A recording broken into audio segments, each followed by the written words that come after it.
Hey guys, Gage here. I have been on break from social media, Instagram, TikTok, short format platforms that have been, in my mind, holding me back so much. I wanted to take some time just to talk to you guys about my findings and from this little 2-month experiment I've been doing, and talk to you about the benefits. In my mind, it was scary to kind of do this because I can't remember me not having social media. I mean, not since I was in like middle school.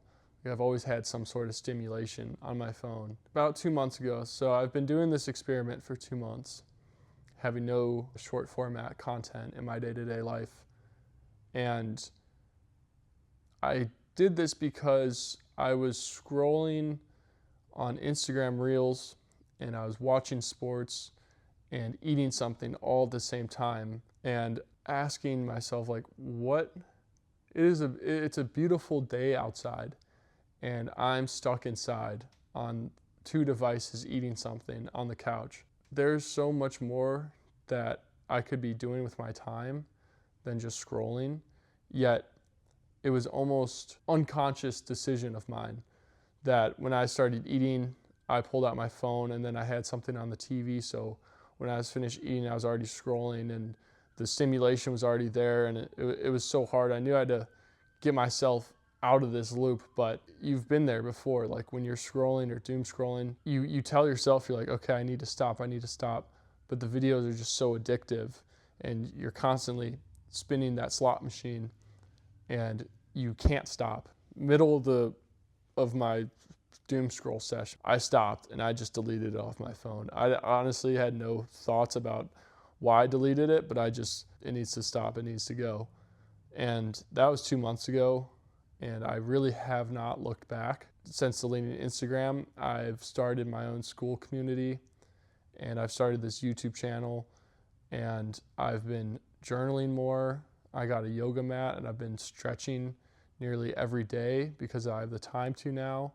I have the time to read. I have the time to just be present and enjoy mundane things in life. Like, for example, cooking. I don't know about you guys, but when I would cook for myself, at home, I would be bored of cooking, even though it's a fun thing to do and it can be a relaxing or therapeutic thing to do. I would be like on YouTube or scrolling TikTok or Instagram while I'm like, sauteing some meat or vegetables. And I didn't think twice about it. I just kind of accepted it for what it was. But looking back on it, I'm like realizing how toxic that behavior is, because you're training yourself to just crave more and more stimulation, more and more dopamine, because you can't get it from just one, mundane or simple activity like cooking. Even doing the dishes is something that I've started to, I won't say enjoy just yet, but I try to look forward to it because it is, again, another mundane activity, but it was something that I would like prop up a little YouTube video. And now I just start to not even listen to music. I just go and do the dishes, and sometimes great thoughts occur, sometimes they don't, but I walked away knowing that I didn't have to stare at a screen to do the dishes.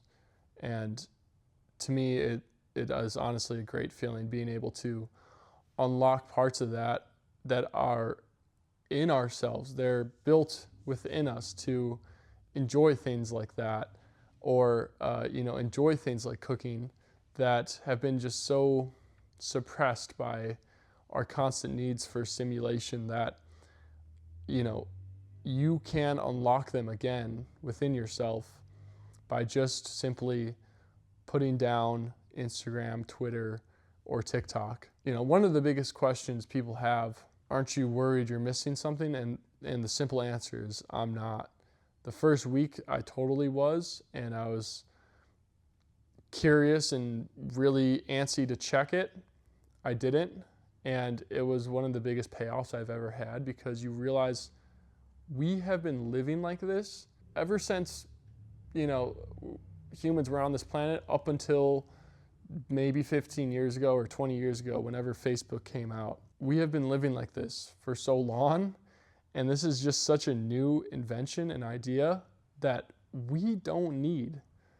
Like, I think of my dad, for example, like he's never had social media and he's doing fine. We don't need social media. We don't need to know everyone's, single move or everyone's, story that they're posting, their trips that they're taking. And honestly, the more you see that while you're stuck at work, the worse it makes you feel. I highly encourage it. If you're thinking about taking a social media detox, after this video is done, just delete it off your phone. Or if you want to, I've done this in the past to make it easier on, detoxing or quitting, is just delete off your phone and use the browser app. Every, platform, TikTok, YouTube, Instagram, X, they all have a browser experience that you can use. So if you really need to, you could use that. But you'll find a bigger payoff if you suppress your need to find constant stimulation in social media. And I guarantee you're going to unlock parts about yourself that you didn't know existed, or that you did know existed and you haven't been able to uncover yet. So those are my thoughts about social media, and I'll see you guys in the next video.